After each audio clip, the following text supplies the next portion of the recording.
Breaking news नाज़रीन। पाक Iran Chiktan मामले ते कौमी सलामती कमेटी ऐं वफ़ाक़ी काबीना जा इजलास निगरान वज़ीर आज़म अनवारुल हक़ इजलासन जी सदारत कंदो।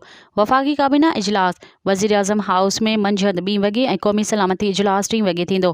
क़ौमी सलामती इजलास में हथियारबंद फ़ौज जी क़यादत DG मिलिट्री ऑपरेशन्स शरीक थींदा।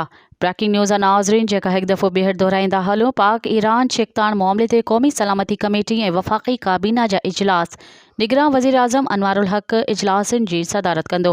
वफ़ाक़ी काबीना इजलास वज़ीर आज़म हाउस में मंझंदि 2 वॻे ऐं क़ौमी सलामती इजलास 3 वॻे थींदो। क़ौमी सलामती इजलास में हथियारबंद फ़ौज जी क़यादत DG मिलिट्री ऑपरेशन्स शरीक थींदा।